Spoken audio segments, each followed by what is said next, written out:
Alors après le panorama très complet des fonds d'archives qui nous a été présenté en début de matinée, nous allons passer à un autre moment très attendu de cette journée, qui est le dévoilement, la présentation de la base des statuts, titres, homologations et services pour faits de résistance, donc qui est depuis hier soir, je crois, en ligne sur le site Mémoire des Hommes.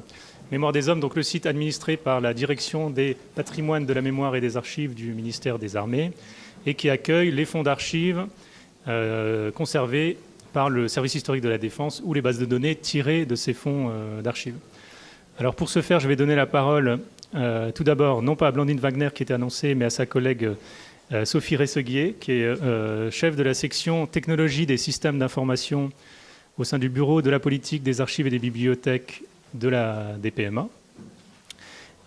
Puis à Frédéric Keguiner, qui est chargé d'études documentaires principales au SHD, adjoint au chef du département des fonds d'archives, responsable des fonds contemporains, et qui est l'un des organisateurs, l'initiateur et l'un des organisateurs de cette journée avec nos amis de la Fondation de la Résistance. Donc vous avez là deux des personnes les mieux à même de vous présenter cette base de données, puisque Frédéric Keguiner a été là encore à l'origine de ce projet et a coordonné les travaux en interne au SHD pour la préparation de cette mise en ligne, et Sophie Resseguier a présidé à la mise en ligne elle-même. J'en profite, moi, pour saluer le travail qui a été réalisé, parce qu'il faut savoir que pour les archivistes, c'est pour chaque projet de ce type un gros travail, un gros investissement, qu'il s'agisse de fonds numérisés ou de bases de données réalisées à partir des archives et des inventaires d'archives. Donc c'est une grande satisfaction pour nous de voir cette base de données enfin mise en ligne. Voilà, je passe le micro à Sophie Resseguier qui va commencer donc par remettre dans le contexte général du site Mémoire des Hommes cette nouvelle base de données. Merci, bonjour à tous. Donc effectivement, le site Mémoire des Hommes est rattaché à ma section. Donc je vais plutôt vous contextualiser le site en lui-même et vous le présenter, peut-être que vous le connaissez déjà, et vous dresser un peu un panorama donc général de ce que vous pourriez y trouver. Donc Mémoire des Hommes est un site qui a été lancé en 2003, en novembre 2003. Sa vocation première était d'être un mémorial virtuel en hommage aux morts pour la France de la Première Guerre mondiale. Donc c'est la première base qu'on va y trouver en 2003, c'est celle des morts pour la France de la Première Guerre mondiale, avec la mise en ligne de 1 300 000 fiches de ces soldats décédés à la guerre. Par la suite, le site se développe, toujours dans cette optique de mémorial virtuel en hommage aux morts pour la France. Donc il y a de nouvelles bases qui sont mises en ligne. Les morts pour la France de la guerre d'Algérie et des combats du Maroc et de la Tunisie, on y trouve 25 000 noms. Des morts de la guerre d'Indochine, on y trouve 37 000 noms. Des militaires décédés durant la Seconde Guerre mondiale, avec 203 000 noms. Le site se développe, on y trouvera aussi la base des fusillés du Mont Valérien. Ensuite, le site va se développer sur un second axe, puisqu'on va y trouver des archives numérisées, des fonds documentaires qui vont être numérisés et mis en ligne. Donc, en juin 2011 est publié un portail de ressources documentaires et des fonds d'archives numérisés qui concernent, par exemple, la Compagnie des Indes au XVIIIe siècle. Donc, il s'agissait d'un partenariat avec les archives nationales et avec l'association des Amis du service historique de la Défense à Lorient. C'est une opération qui a permis de réunir de manière virtuelle des fonds qui sont séparés géographiquement, puisqu'il s'agit de plusieurs institutions détentrices. Donc, par exemple, on avait les journaux de bord conservés aux Archives nationales et des atlas nautiques qui sont désormais numérisés en ligne, qui étaient conservés par le ministère des Armées. Comme autre gros projet de numérisation, vous trouverez les registres contrôle de troupes de la garde impériale et de l'infanterie en ligne. Donc un fonds bien connu des généalogistes, puisqu'il nous donne des informations très précieuses sur les soldats qui ont combattu à cette époque sous le consulat et le Premier Empire. Le site s'est enrichi sous un troisième axe qui dépasse cette fois l'aspect mémorial virtuel. On y trouvera désormais la base Sépulture de guerre qui vous permet de situer la tombe des morts pour la France. Donc c'est une base qui est reliée avec la base des morts pour la France de la Première Guerre mondiale. C'est-à-dire que si vous recherchez un mort, vous trouverez donc son nom, sa date de naissance, son lieu de naissance, etc. Et vous trouverez également son lieu de sépulture puisque les deux bases sont jointes. Après, il y a aussi par exemple la base des fusiliers de la Première Guerre mondiale. Et donc maintenant, on axe un peu plus sur la Seconde Guerre mondiale, puisque un peu dans l'optique de 2019, 80 ans de 1939. Donc avec la mise en ligne hier, c'est un peu un scoop pour vous, de la base qui va nous occuper maintenant. Par ailleurs, tout à l'heure, il y avait une question concernant les médaillés de la Résistance. Donc je peux aussi vous annoncer que d'ici octobre, la base des médaillés de la Résistance sera également en ligne sur Mémoire des Hommes. Voilà. Donc, quelles fonctionnalités on peut trouver sur ce site Mémoire des Hommes qui le rendent quand même assez unique? C'est par exemple sa recherche transverse à travers les différentes bases que j'ai citées et d'autres encore que je vous laisse découvrir. Donc, vous tapez un nom et vous verrez par exemple s'il a été décoré de la médaille de la Résistance et qu'il a été fusillé Mont-Valérien, etc. Enfin, vous trouverez cette personne-là sur les différentes bases et comme ça vous permet de faire un peu une recherche biographique. Donc il y a cette recherche globale, transverse à travers les bases, et il y a également un instrument très utile, c'est la recherche croisée à l'intérieur de la base, puisque ont été indexés les noms, les unités, les grades, les lieux de naissance, les lieux de décès, les dates, etc. Donc par exemple, si vous tapez Émile Durand, je ne sais pas, enfin voilà, vous tapez sa date de naissance. Non, pardon. C'est plutôt si vous cherchez tous les morts de Paris à Verdun, vous sélectionnez le lieu de naissance Paris, le lieu de décès Verdun, et là vous allez voir combien de morts de Paris à Verdun. Voilà. Donc c'est la recherche, mais que Frédéric vous montrera mieux, donc avec des exemples tirés de la base des résistants. Une autre fonctionnalité qui fait la particularité de ce site, c'est l'indexation collaborative, dont vous avez peut-être entendu parler. Il s'agit d'enrichir les données relatives, par exemple, aux soldats morts pour la France de la Première Guerre mondiale, à partir des informations présentes sur leurs fiches de décès qui ont été numérisées. C'est comme ça qu'on enrichit la base de données, c'est comme ça qu'on peut avoir de plus en plus d'informations croisées. Une nouvelle campagne d'indexation collaborative va d'ailleurs être lancée pour les registres contrôle de troupes, voilà, ce qui sera un instrument très utile pour les généalogistes. Donc, quel est le public de Mémoire des Hommes? Mémoire des Hommes a déjà enregistré 13 millions de visites, ce qui correspond chaque mois à une moyenne de 190 000 visites, soit 3,9 millions de pages consultées. C'est surtout un public d'historiens et de généalogistes, mais également le grand public est bien sûr très heureux, le public amateur, de pouvoir consulter ces pages. Donc, la base des titres, homologations et services pour faits de résistance qui a été mise en ligne hier. Donc, elle peut surprendre, cette base, puisque du fait de la nature clandestine des organisations résistance, on peut se dire qu'il n'y a pas d'archives laissées. Donc, pour surmonter cette difficulté, les historiens s'appuient sur les dossiers individuels qui ont été constitués dans les années d'après-guerre. Donc, cette base, qui comprend 600 000 noms, s'appuie sur 3 fonds différents. Donc tout d'abord, un fonds issu du bureau de résistance qui était chargé de la validation des services militaires dans la résistance. Il s'agit de la sous-série GR16 qui est conservée ici même à Vincennes. Un autre fonds, il s'agit du ministère des Anciens Combattants et Victimes de Guerre qui était responsable de la délivrance des titres de déportés et internés de la résistance. Là, il s'agit de la sous-série GR21P qui est conservée à Caen.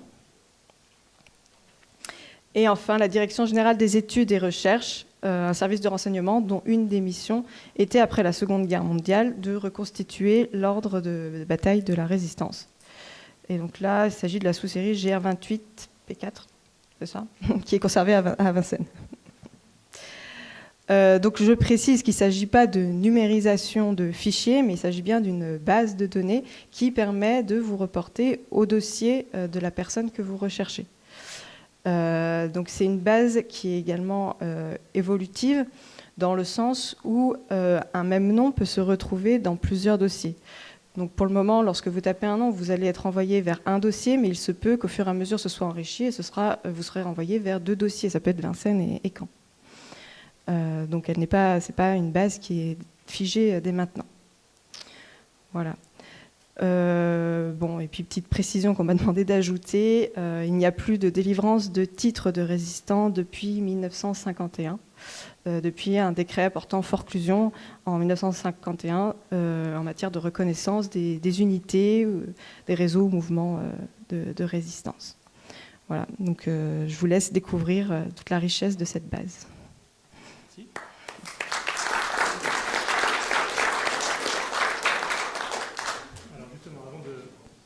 Avant que Frédéric Keguiner ne présente de manière plus détaillée la base, nous allons vous projeter un petit film qui a été réalisé à l'occasion de la création, de la mise en ligne de cette base de données.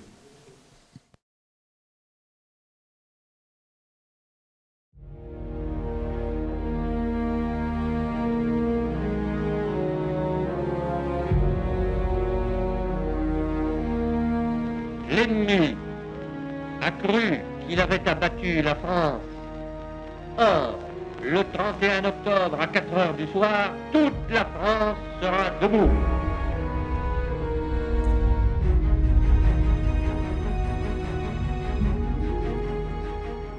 La spécificité de la résistance, c'est qu'il s'agit d'un phénomène bien sûr de nature clandestine. Et donc à partir de là, c'est un phénomène qui ne produit pas d'archives. Les chefs de mouvement, les chefs de réseau, les chefs de maquis avaient même pour consigne de ne pas tenir par exemple de registre, de ne pas écrire de rapport. Évidemment, étudier la résistance, c'est compliqué, notamment pour les chercheurs, pour les scientifiques. Pour combler cette lacune, on peut donc s'appuyer sur les archives du service historique de la Défense et notamment la base de données des résistants. On a ensuite constitué des dossiers qui étaient des dossiers d'homologation pour permettre à ceux qui avaient lutté dans la résistance d'obtenir le statut de résistant. La base résistance, que l'on peut donc consulter librement sur le site Mémoire des Hommes, est constituée de 3 fonds. Le plus important provient du bureau Résistance. C'est la série CESP qui contient 600 000 dossiers d'homologation, donc avec des personnes qui ont reçu cette homologation à la fin de la guerre. Le deuxième fonds, c'est celui des services secrets qui ont travaillé à la fin de la guerre pour constituer des dossiers afin de repérer d'éventuels traîtres au sein de la résistance et de comprendre comment fonctionnait un certain nombre d'organisations. Il y a là 15 000 dossiers. Et le troisième fonds, c'est celui des déportés et internés résistants qui contient 70 000 dossiers. On peut reconstituer la trajectoire de résistants, que ce soit des résistants de l'intérieur, ceux qui luttaient dans le cadre des réseaux, des mouvements en France métropolitaine, ou ceux qui étaient dans les Français libres. Et puis ces dossiers individuels nous renseignent aussi un petit peu sur les réseaux de la résistance. Parce qu'en général, dans un dossier, il y a des documents qui ont été fournis par d'autres personnes qui ont pu connaître, qui ont pu travailler avec le résistant en question sous l'occupation. Et ça, c'est très intéressant parce que ça permet de voir les liens, de retisser un petit peu la toile à la façon d'un enquêteur de police presque, pour savoir avec qui travaillait tel ou tel résistant. On peut retenir 2 exemples tout à fait symboliques. Un homme, tout d'abord, qui a milité dans la résistance intérieure et plutôt au sein de la résistance communiste, c'est Henri Rol-Tanguy. Henri Rol-Tanguy, c'est celui qui a dirigé l'insurrection parisienne à la fin du mois d'août 1944. C'est lui qui a lancé un appel aux Parisiens pour qu'ils se mobilisent, pour qu'ils participent à l'insurrection de Paris. Et puis Jeanne Boëck, une trajectoire exceptionnelle parce que c'est l'une des rares femmes qui a rejoint les rangs du BCRA et qui ensuite a été parachutée en France.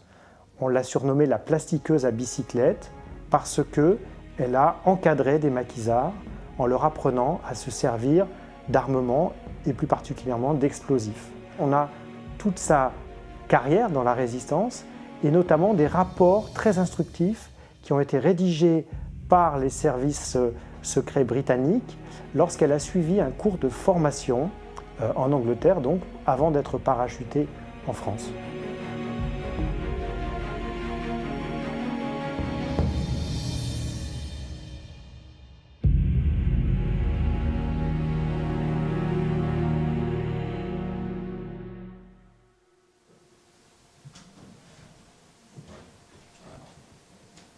Merci à Fabrice Grenard d'ailleurs de s'être plié au jeu de l'interview de fort belle manière.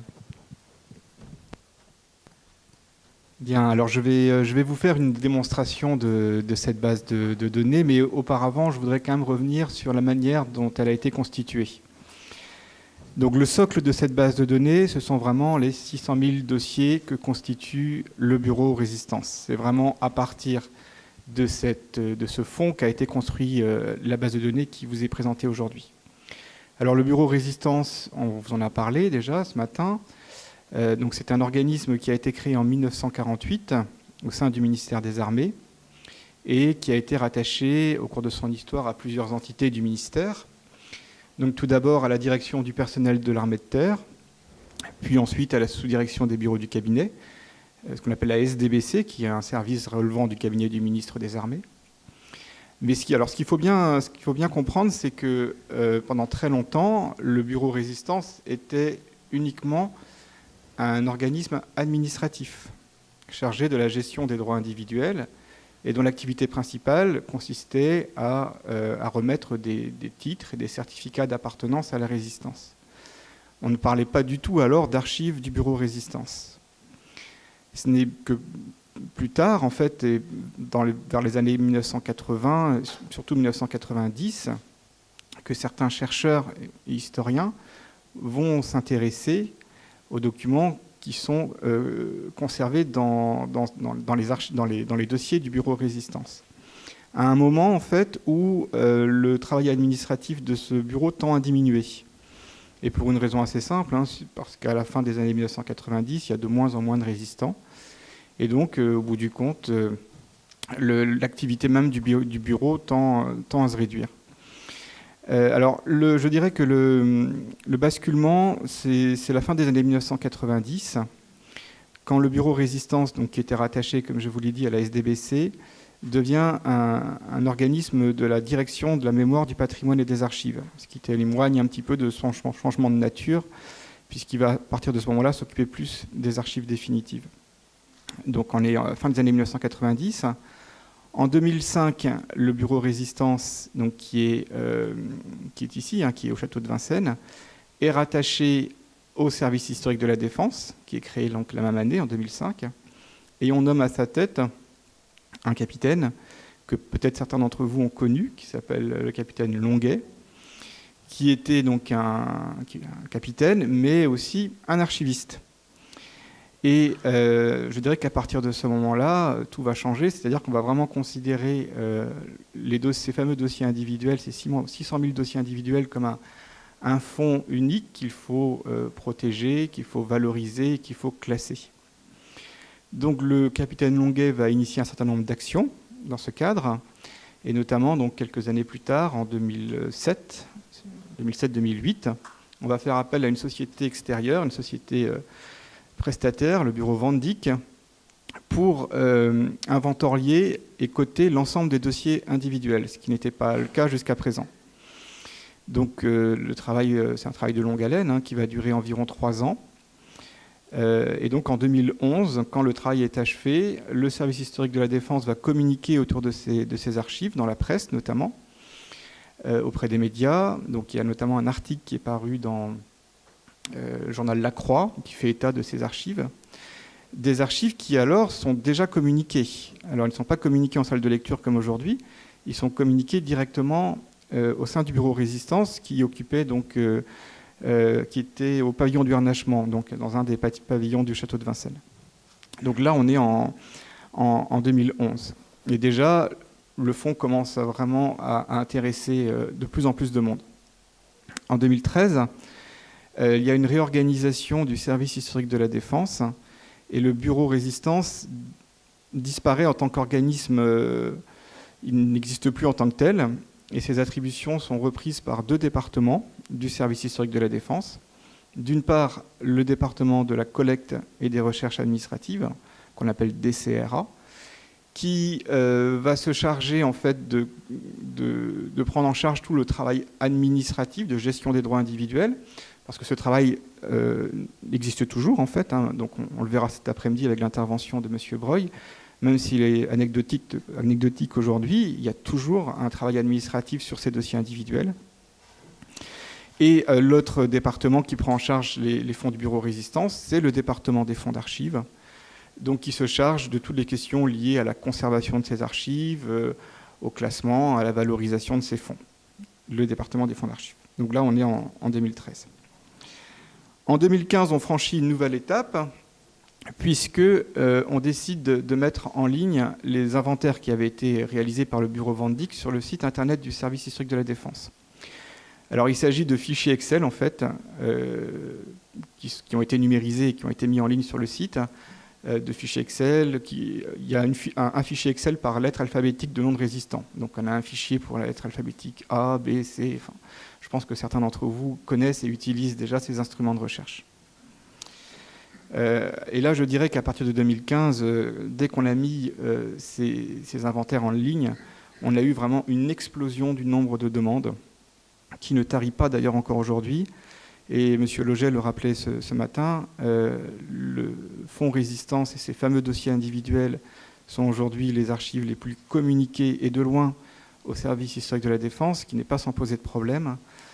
Donc aujourd'hui, environ 600 dossiers sont communiqués mensuellement aux lecteurs de la salle de lecture.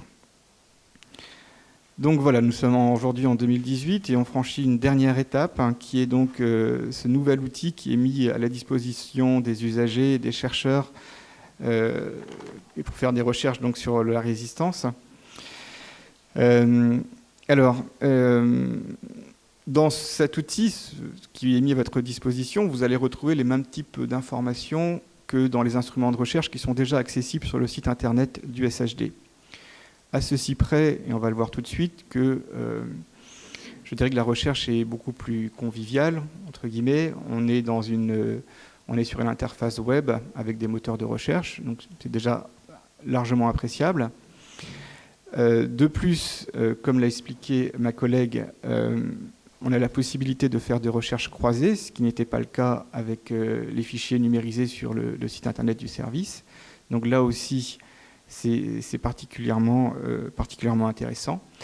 Et puis enfin, là aussi c'est quelque chose qui a été intéressant, c'est qu'à ces 600 000 dossiers individuels que constitue le fonds résistance, on a agrémenté la base de données de 2 autres séries de dossiers individuels qu'on vous a présentés. Donc ce sont les 70 000 dossiers de déportés et internés résistants qui sont conservés à Caen, et environ 15 000 dossiers de ce qu'on appelle la Direction générale des études et des recherches, des services spéciaux de la France libre, hein, qui ont été constitués après la Seconde Guerre mondiale, en 1944-1945, et qui sont aujourd'hui cotés dans la sous-série GR28P4. Voilà. Alors, donc cette base a été constituée, le projet a été initié par la DPMA l'année dernière, et une des questions importantes qui a été soulevée dès le début des travaux était de savoir quel corpus on allait retenir. Effectivement, on aurait très bien pu imaginer ne prendre en compte pour cette base de données que les dossiers des agents homologués, puisque vous le savez, dans le fonds des résistances, dans les dossiers individuels, il y a à la fois des dossiers de personnes homologuées et d'autres dossiers pour lesquels les personnes n'ont pas été homologuées, où la procédure n'a pas abouti. Donc à un moment donné, on s'est posé la question, pourquoi, après tout, ne pas faire une base des résistants homologués? Ça aurait eu un sens. Ce n'est pas le choix qui a été fait, pour plusieurs raisons. Mais une des raisons principales, c'est que ce n'est pas parce qu'un résistant n'a pas été homologué qu'il n'a pas fait de résistance. Hein, c'est assez clair. Une personne a très bien pu être très active dans la résistance, sauf qu'il n'a pas donné les bons papiers, sauf qu'il ne répondait pas exactement aux critères retenus pour l'homologation. Donc voilà, donc on a voulu essayer de couvrir très large et de prendre en compte l'ensemble des dossiers individuels donc à la fois des dossiers de résistants homologués comme des dossiers de résistants non homologués. Alors c'est très important parce que, et je reviens un petit peu à la nature de cette base, et c'est quelque chose sur lequel je voudrais vraiment insister. La base de données qui vous est présentée aujourd'hui ne correspond pas à la liste des résistants français. Ce n'est pas du tout ça. Ce qu'on vous donne aujourd'hui, c'est un outil de recherche pour travailler sur la résistance. En aucun cas, on a voulu dresser une liste des résistants, parce que ça n'aurait pas vraiment de sens, en fait. Donc ça, c'est vraiment important. Alors, je dirais autrement que donc, la base qui est en ligne depuis hier soir n'est pas une base définitive, comme l'a également rappelé ma collègue. D'une part parce qu'il y a beaucoup d'erreurs qui restent à corriger sur cette base de données. Donc depuis déjà 6 mois, il y a plusieurs personnes dans mon équipe qui travaillent à corriger les instruments de recherche, parce que pensez bien que sur les 600 000 dossiers individuels qui ont été saisis dans les instruments de recherche, il y a bien sûr des erreurs de nom, de date de naissance, etc. Donc il y a un gros travail de correction qui est en cours et qui va continuer. Et puis il y a un travail de lissage aussi des noms géographiques, par exemple, sur la base de données. Et puis surtout, cette base n'est pas définitive, puisque l'idée, bien sûr, c'est de pouvoir associer à ces 3 fonds d'archives d'autres collections, d'autres séries de dossiers individuels pour enrichir encore un peu plus la base de données. Alors, je vais vous présenter donc... je vais vous faire une présentation à partir de la base test, pour une raison assez simple, c'est que, en fait, quand j'ai préparé cette présentation, elle n'était pas encore en ligne, la base de production. Donc, vous m'excuserez, de toute façon, c'est les mêmes, vous allez voir la même chose sur la base de production, à 2 ou 3 détails près donc, que je vais vous montrer. Voilà, donc ça, c'est la page de présentation générale, donc, où on explique ce qu'est cette base de données. Donc, on fait référence aux 3 fonds d'archives concernés, donc, que sont les dossiers individuels de la sous-série GRCSP, les dossiers de Caen, donc la sous-série AC21P, et donc les dossiers de la DGER, la sous-série 28P4. Alors vous voyez que en bleuté, là, apparaissent des liens vers les inventaires qui sont accessibles sur le site internet du service historique de la Défense. Bon, malheureusement, notre site ne fonctionne pas actuellement. Voilà. Mais bon, quand ça fonctionnera, si vous cliquez par exemple sous série GRCSP, vous tomberez aussi sur les inventaires qui existent déjà sur le site internet, et vous pouvez aussi vous reporter aux introductions qui présentent ces fonds d'archives. Donc ça, c'est plutôt intéressant. Donc, on précise également dans cette page de présentation que ce corpus n'a pas pour objet de dresser une liste de tous les résistants. Et là encore, je me permets d'insister. C'est vraiment quelque chose d'important. Et puis, enfin, on dit, donc ce qu'a déjà expliqué ma collègue, qu'on ne peut plus ouvrir de nouveaux dossiers et qu'on ne procède plus à la délivrance de titres pour le service accompli dans la résistance. Alors vous avez une deuxième page de présentation qui est une page d'aide à la recherche, qui est une page commune à d'autres bases de données individuelles sur Mémoire des Hommes, où on vous donne des clés, des conseils pour faciliter vos recherches. Donc voilà. Alors ce qui est expliqué notamment, c'est que vous avez des cotes qui correspondent à des archives conservées à Vincennes. Donc la sous-série GR28P4 et la sous-série GR16P sont pour les dossiers conservés à Vincennes, alors que la sous-série AC21P sont pour les dossiers conservés à Caen. Voilà. Et une troisième page de recherche, qui est une page d'information sur la consultation des archives, où on vous explique comment accéder concrètement aux dossiers individuels, en sachant qu'une partie donc, est conservée à Vincennes, l'autre partie à Caen, et que les modalités de consultation ne sont pas les mêmes entre nos 2 sites. À Vincennes, donc, la consultation se fait sur réservation, et donc la consultation est limitée à 5 dossiers par jour et par personne, alors qu'à Caen, et je me tourne vers Alain Alexandra, je crois savoir que la consultation se fait sans rendez-vous et qu'il n'y a pas de limite. Voilà.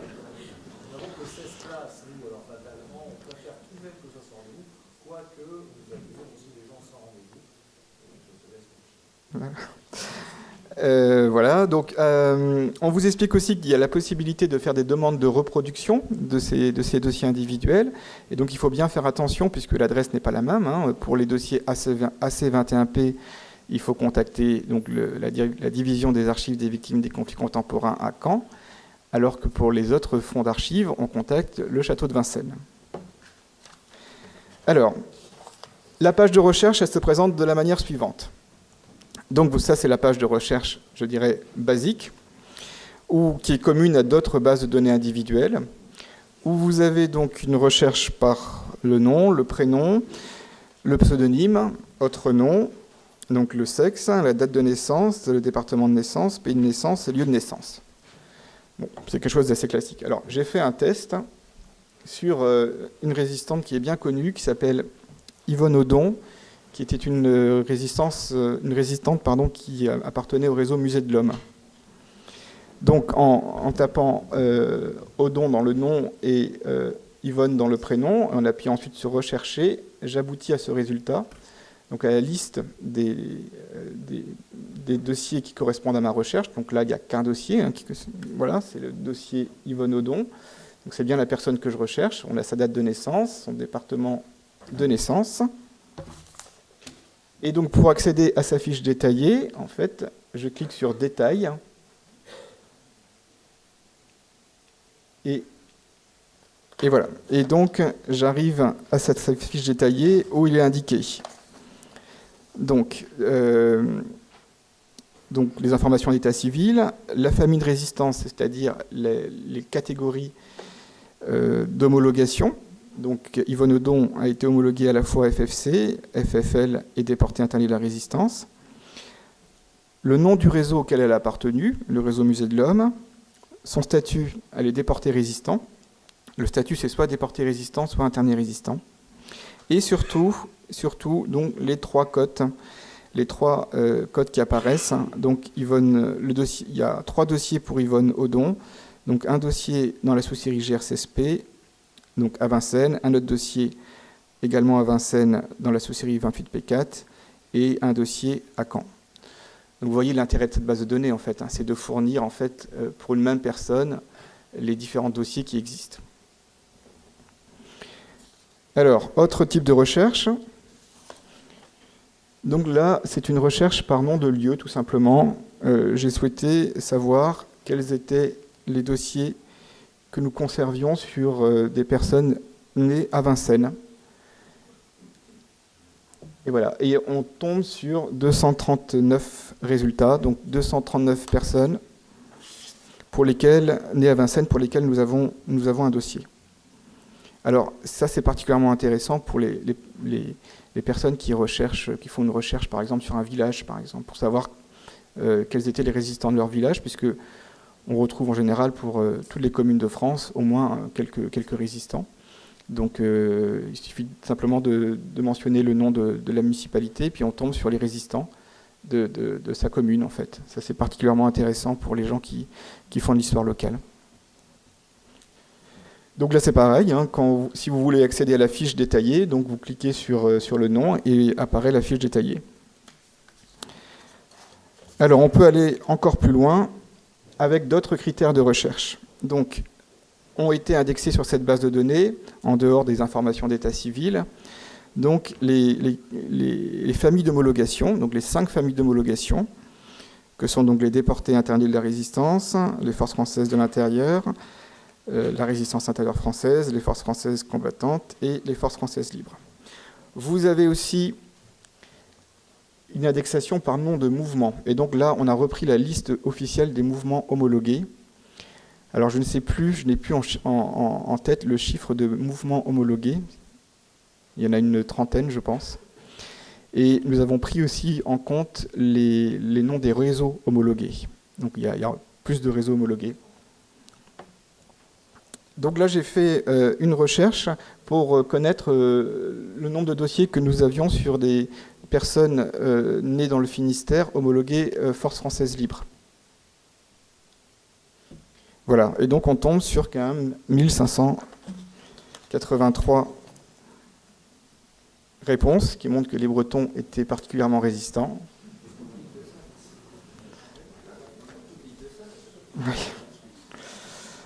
Voilà. Alors, autre type de recherche. Donc là, j'ai été un peu plus loin en essayant de connaître, d'avoir une réponse sur le nombre, le nombre de femmes déportées et internées de la résistance appartenant au mouvement combat. Donc vous voyez, on peut aller très loin dans le croisement des données. Et voilà. Et donc là, on tombe sur ce résultat. Donc sur 44 dossiers qui répondent à cette recherche. Voilà, messieurs, dames. Alors j'en ai terminé pour la démonstration de la base, donc je répondrai volontiers à vos questions.